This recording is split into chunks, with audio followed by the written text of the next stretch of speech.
The silence was the only company Captain Elias Vance ever truly trusted.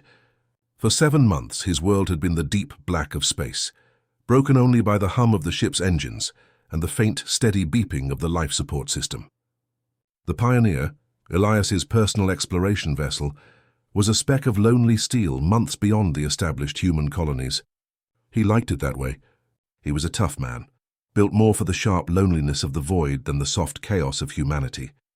Right now, he was sitting in the empty mess hall, nursing a cup of old coffee, reviewing star charts that no one else would ever see. The routine was his shield. That shield shattered instantly.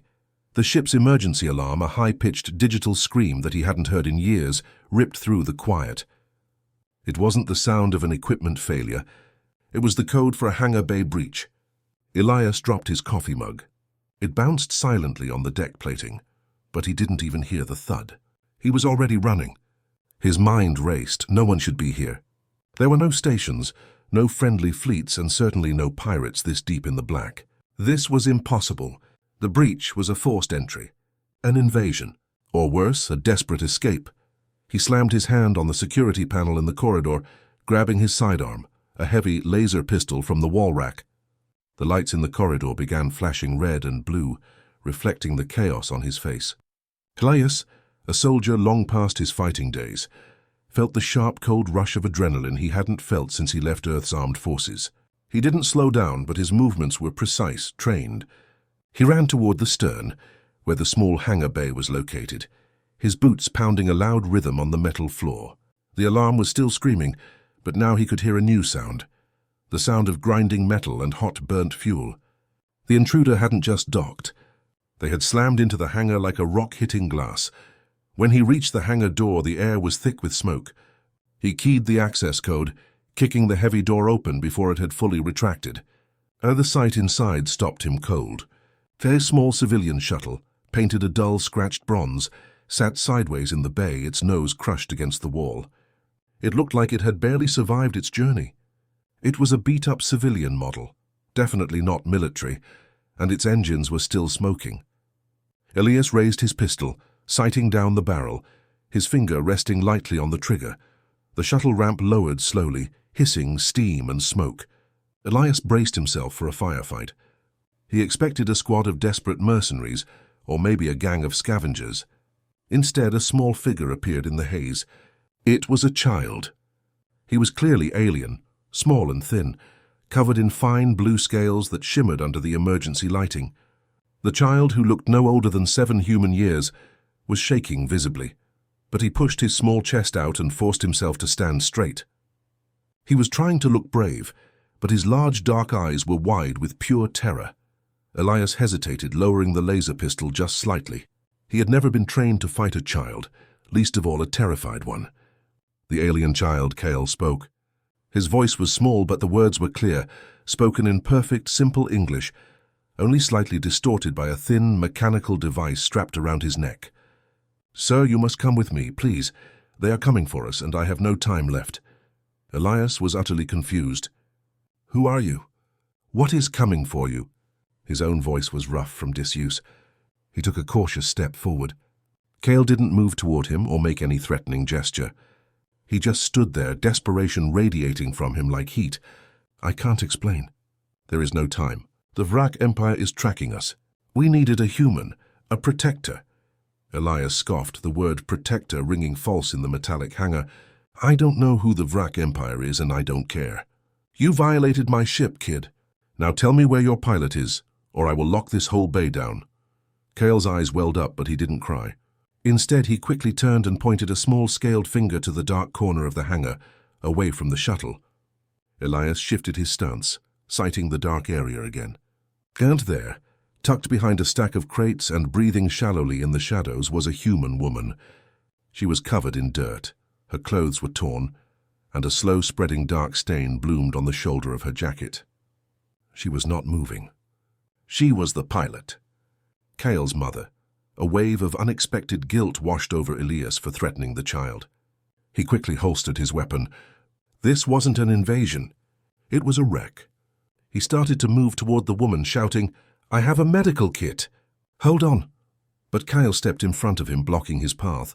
The child looked up at Elias, and all the false bravery vanished. His face was pure anguish, and he dropped to his knees, clutching Elias's leg with surprising strength. His small-scaled head tilted up, and he looked right into Elias's eyes, saying the impossible, dramatic words that froze the blood in the captain's veins. He was shaking, pleading, completely broken.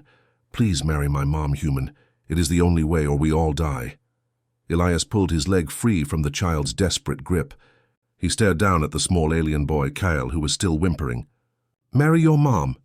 What kind of twisted nonsense is that? Get up, kid. Your mom is hurt." Elias rushed to the human woman, Lyra. He gently turned her over. She was pale, but her eyes fluttered open. She was conscious, but clearly in pain. Don't touch the wound," she whispered, her voice weak. "Just listen to Kale. He's telling the truth." Elias quickly examined her shoulder. The blood was dark, but the wound looked like a graze, not a deep stab. He was a pilot, not a doctor, but he knew she needed help now. "Help you? I can fly us out of here, but I can't marry you. I'm a soldier, not a husband." "This is insane." Lyra took a shaky breath. "It's not a real marriage, Captain Vance. It's a protectorate bond." She spoke quickly, her words urgent. "Kyle's species. They are rare. They are hunted by the Vrak Empire. The only thing that stops the Vrak is the powerful neutral space station, the Protectors. And what do they want with my paperwork?" Elias asked, confused. Lyra's eyes darted nervously to the entrance of the hangar bay, as if expecting the Vrak to appear at any second.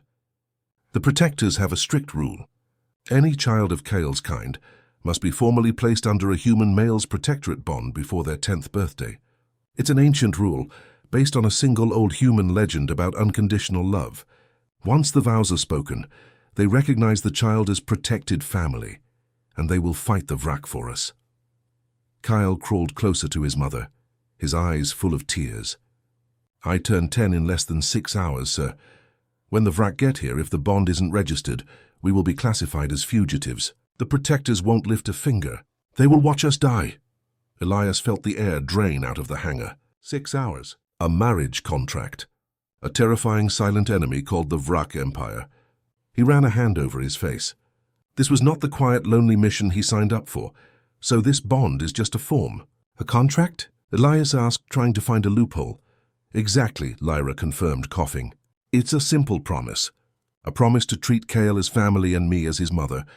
That's all. It gives the Protectors the legal excuse they need to help us. It saves our lives and makes us untouchable." Elias looked from the small, terrified child to the wounded, desperate mother. He wanted to help them escape, but he did not want to be tied down. He was a lone wolf. The thought of this strange, fake marriage, of being responsible for another human, let alone an alien child, made him feel trapped. "I don't do contracts. I don't do families.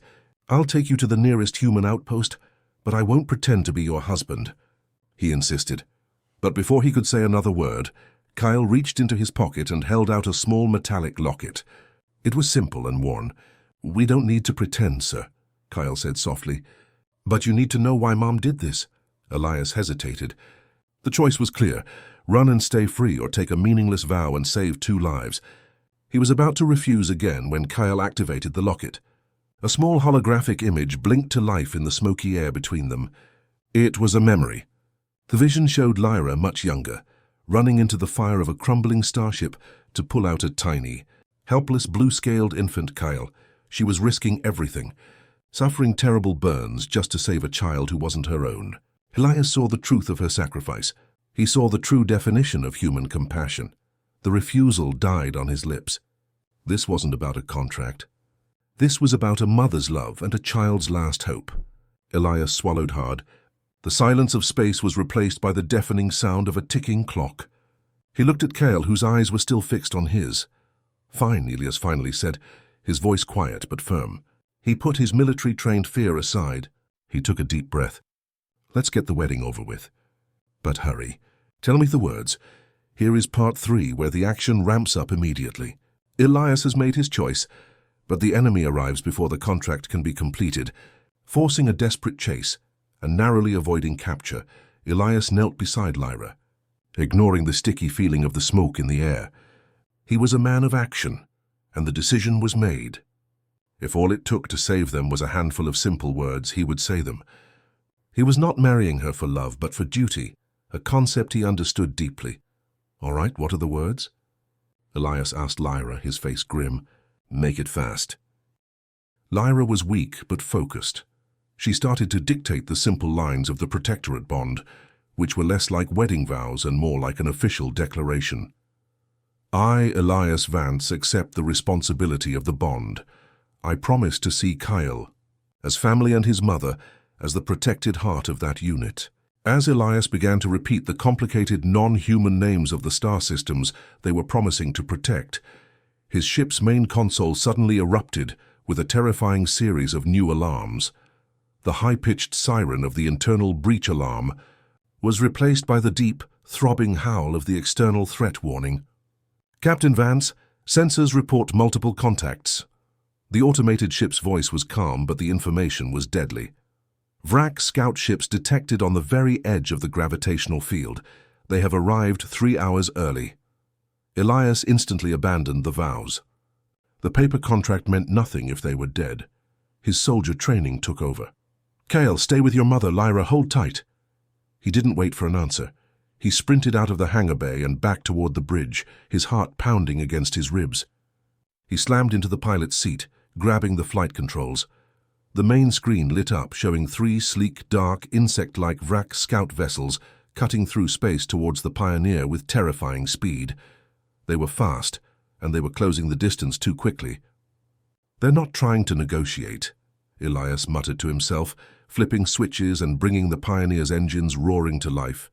He poured every ounce of power into the thrusters, pulling the massive, bulky exploration vessel out of the space station's hidden gravity well.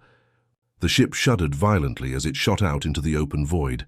The moment the Pioneer cleared the hangar bay, the Vrak ships opened fire. Red streaks of plasma bolts slammed into the Pioneer's old shield generator. The bridge lights flickered, and the ship screamed in protest. Elias gripped the controls, weaving the heavy ship through a field of dangerous asteroids like a small, desperate fighter. He was dodging incoming fire, ignoring the damage reports flashing across his console. "I need time," Elias shouted at the empty air. "Just a few more minutes." He knew his shields couldn't take this much punishment. The Vrak ships were faster and better armed. He had only one option left: jump to hyperspace. But the navigation computer needed time to lock onto a random, safe coordinate. As the Vrak ships closed in, locking their targeting beams onto the Pioneer's exposed stern, Elias saw his chance. He risked a dangerous maneuver, slamming the ship down and cutting his engines for 2 heart-stopping seconds, making the Vrak pilots overshoot their target. In that brief moment of clear air, the navigation computer beeped a hopeful final chord. Jump sequence initiated. Elias slammed the primary jump trigger. The stars outside the viewport warped into impossibly long, blinding streaks of light.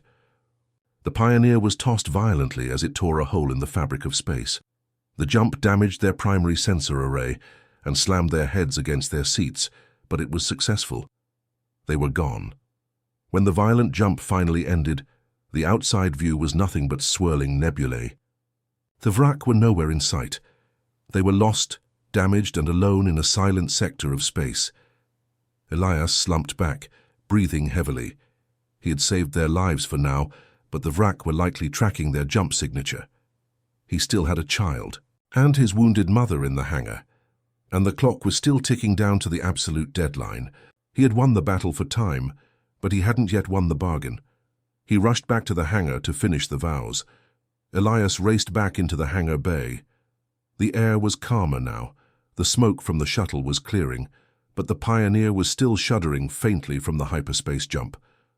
Lyra was leaning against the wall, clearly weaker, but she managed a slight nod of relief when she saw Elias. Kyle was nervously watching the digital clock on the shuttle's control panel. The Vrak might be gone for now, but the deadline was getting closer, less than 4 hours remaining. "We need to finish those words now," Elias commanded, his voice sharp with urgency. He grabbed a first aid kit and quickly applied a strong pressure dressing to Lyra's shoulder wound. "Tell me the rest of the contract, Lyra, every single word." Lyra's hand gripped his arm. "The jump damaged our main communications. We can't transmit the paperwork to the Protector's station from here. The Vrak will track us the moment we try. Elias felt a cold dread sink in. So the words are, useless, we went through all that for nothing. No, Lyra whispered, shaking her head. Kyle is holding the key. She pointed to the metallic locket the boy was still clutching. The bond isn't just a paper contract, Captain. For Kale's species, the vows themselves trigger a deeply buried technological sequence inside that locket. It's a distress beacon that only activates when a human protector speaks the official words of the bond. This was a much greater risk than Elias had agreed to. He realized the Protectorate bond wasn't a piece of harmless paperwork. It was a loud, powerful beacon. It would tell the Vrak exactly where they were, but it would also call their powerful allies. It was a terrifying gamble. Fine, Elias said, looking at the two helpless lives depending on him. He decided to bet on humanity. Let's do this. He took Lyra's hand, which was cold and weak. He looked directly at Kale, whose huge dark eyes were fixed on his mouth, waiting for the words that would save him. In this moment, thousands of light years from Earth, Elias Vance, the lonely human pilot, started his strange, forced wedding. I, Elias Vance, accept the responsibility of the bond, he repeated clearly, his voice steadying. I promise to see Kyle as family and his mother, Lyra, as the protected heart of that unit. He didn't speak the words of love, but of duty and protection, which was the most genuine promise he could give. When he finished the last word, the whole hangar bay fell silent. Then it happened. The small metallic locket in Kale's hand didn't just light up, it exploded with a brilliant, blinding white light. It was 1,000 times brighter than anything the Pioneer possessed. The light pulsed outward, through the ship's damaged hull and into the dark void. It was an unmistakable, massive signal announcing their location to the entire quadrant. Elias squinted against the flash. "What did you do?" he asked, feeling a surge of fear mixed with awe. Kale's face was completely illuminated by the white light.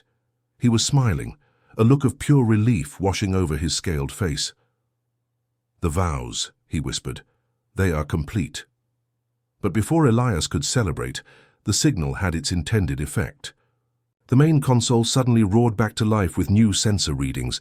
They had attracted attention. A massive, unknown fleet was suddenly surrounding them, instantly materializing out of nowhere. Were they the Vrak or the Protectors? Elias raised his weapon, his knuckles white, preparing for the fight of his life.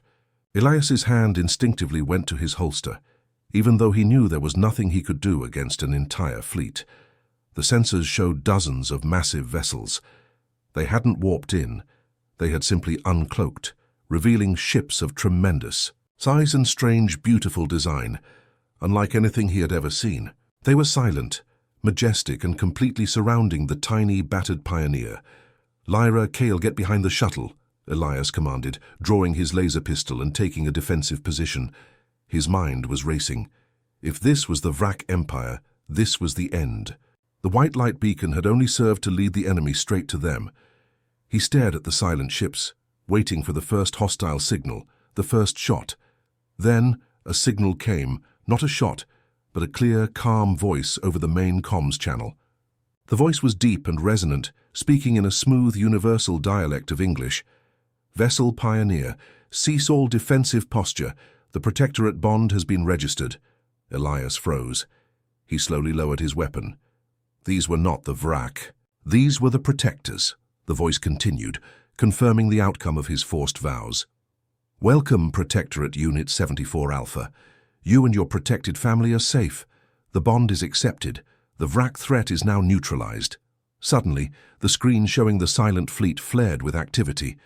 The Protector vessels turned their massive, heavy-energy cannons away from the Pioneer and aimed them directly into the dark void behind Elias.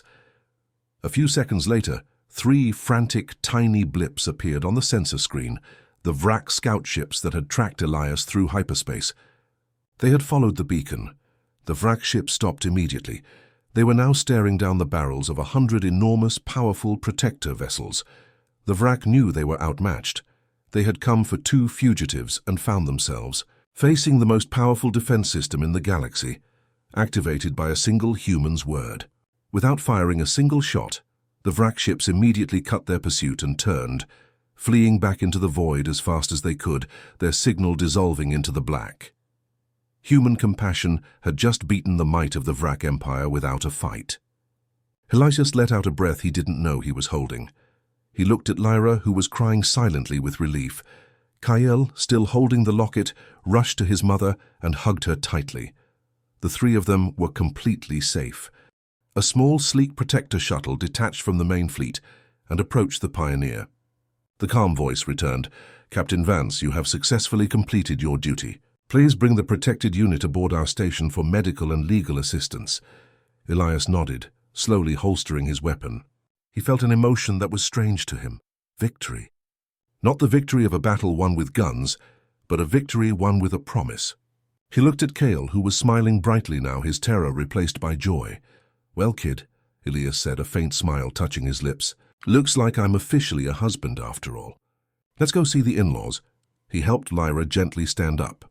The biggest threat was gone, and now, finally, they were under the protection of true allies, all because of an impossible bargain and a quick vow. Elias carefully piloted the damaged Pioneer into the massive, glittering docking bay of the Protector Station. This was not a military base. It was a breathtaking city in space, filled with dazzling architecture and various alien species coexisting peacefully. The ship was immediately surrounded by medical and repair teams. As soon as the ramp dropped, Lyra was gently moved onto a medical transport stretcher. She looked up at Elias, her eyes full of exhausted gratitude. "Thank you, Captain Vance, you saved us." "Just keeping my word," Elias replied, his tone returning to his usual gruff self, though his eyes showed a kindness he rarely allowed. Kyle, however, refused to leave Elias's side. He looked up at the tall human with complete awe. Elias knelt down to be eye level with the small alien boy. "Your job is done, Protector," Kale whispered. "You got us here safely." A tall, formal alien with shimmering purple skin and a gentle demeanor approached them. She was the station official who had spoken over the comms. "Captain Elias Vance, Protectorate Unit 74 Alpha. On behalf of the Sanctuary League, we offer our deepest thanks." Elias stood up, straightening his worn pilot uniform. "I'm not looking for thanks. I just want to know what kind of mess I've signed up for. That Protectorate bond, is it a permanent legal marriage in human law? Am I stuck here?" The official smiled gently. "Captain Vance, the Protectorate bond is technically a non-legal bureaucratic filing. It is a simple promise of commitment to family safety, recognized only by the Sanctuary League as a condition for entry into our protected zone. The ancient human legend states that a vow of protection from a male of your species is unbreakable. You fulfilled the requirements. The contract is complete." Elias let out a huge sigh of relief. He was free. He could leave. He was not married legally or otherwise to anyone. Kyle stepped forward and placed the small metallic locket, the one that had shone so brightly, into Elias's hand. It was now cool and dark. "You don't need to keep the bond now, Protector," Kyle said, his eyes shining. "We are safe, but please keep this. It showed me that humans keep their promises. It showed me that you risked everything for a scared kid and his mum." Elias looked down at the locket, then at the peaceful, safe station, and finally at the grateful eyes of the alien child. He had flown alone for years, believing that silence and solitude were safety. But in the last few hours, he had experienced more purpose and action than in all his years of lonely exploration. The heavy weight of his marriage was lifted, but a new, much heavier weight settled in his chest, the weight of meaning. He was free to walk away, to go back to his silent ship and his lonely mission. But as Kale was led away to be with his mother, Elias stood alone in the massive docking bay holding the small, cold locket. He felt the familiar pull of the void, but for the first time he also felt the strange, warm pull of connection. The decision to leave was no longer simple. After Lyra was taken to the medical center, and Kale had been registered as a protected resident, Elias spent an hour in the small, temporary quarters assigned to him by the Sanctuary League. He cleaned his uniform, examined his ship's repair schedule, which was extensive, and mostly he thought about the simple, empty life he was supposed to return to. Lyra, though still resting, insisted on seeing him one last time before he left. She found him in the hangar bay, where the Pioneer was already being tended to by a team of patient, efficient alien mechanics. She walked slowly, a clean bandage visible beneath her new tunic, but she looked infinitely better. "They tell me the repairs on the Pioneer will take a week." "Captain Vance," Lyra said, her voice stronger now. "But they have a transit shuttle ready to take you back toward human space whenever you want. You are free." Elias turned from supervising the mechanics. He nodded slowly. "I know." The official made it clear the marriage was just bureaucratic noise. "It's done. You and Kale are safe." "You did a brave thing, Elias," Lyra told him, using his first name for the first time. "You gave us everything we needed. You gave Kyle a future. He is already playing happily with the other refugee children in the common area. He has friends now and he's safe from the wrack forever." Elias looked towards the main viewing port of the docking bay, where he could see Kyle's small blue figure running and laughing with other children of various species. The sight was surprisingly warm. It was a kind of peace Elias had never created for himself. "It was just a few words," Elias said, shrugging, trying to sound indifferent. "It was everything," Lyra corrected him gently. "But I understand. You're a traveler, a lone wolf. You risked your life for a stranger, and now that the danger is gone, you should go back to your mission. You deserve your quiet." She offered him her hand. Elias took it. It was a proper, firm human handshake, a farewell. There were no false tears or promises of future contact. They were two people who had shared a terrifying moment and now had to return to their separate, very different lives. Elias thanked her and walked toward his ship's bridge. He put the small, cold locket Kyle had given him down on the navigation panel. He sat in the pilot's seat, looking at the controls he knew better than his own reflection. He was about to plot a course back to the deep black, back to the safe, predictable silence. He reached for the ignition switch. The engine hum was ready. The door to his old life was wide open. He was free to go, free to forget. But as he looked out at the station, at the lights, the activity, the life he had saved, he hesitated. The silence of the cockpit was suddenly heavier than the responsibility of the bond. He had only been married for a few seconds, but in that time he had stopped being completely alone. He paused, his hand hovering over the controls.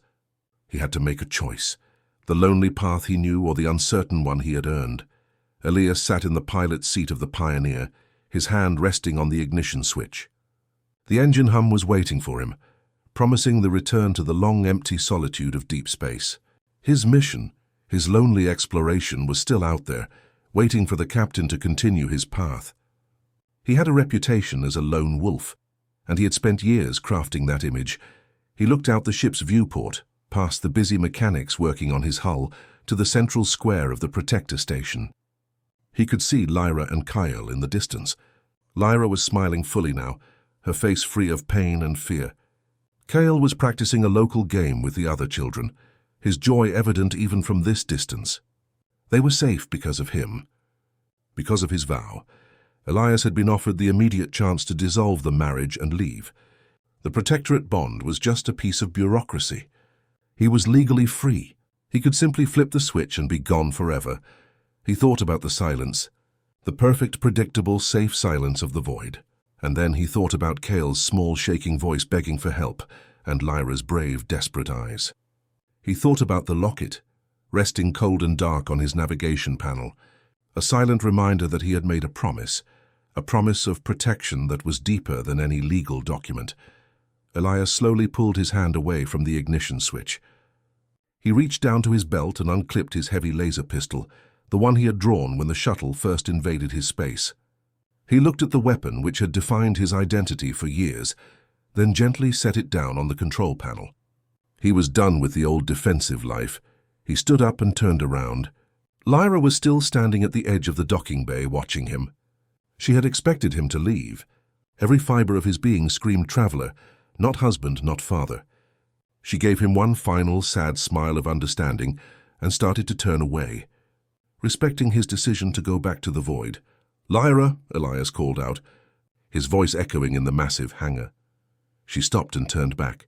Surprised, Elias walked toward her, the sound of his boots ringing out on the metal floor. He stopped a few feet away, and this time his smile was genuine, warm, and completely new, a smile that only came from finding purpose. "The Protectorate bond is complete," Elias said, his voice firm and strong, "and I don't break my contracts." He reached out and gently took her hand, just as he had when he spoke the vows. He looked past her to the sight of Kyle playing safely. "I think I'll stick around," Elias finished, looking deep into her relieved eyes. "My job here isn't done yet." The captain, who had run from connection and responsibility, had found a reason to stay. The lonely human pilot had chosen an impossible family over the safe silence, proving that the most powerful thing in the galaxy wasn't a weapon, but the strength of a promise.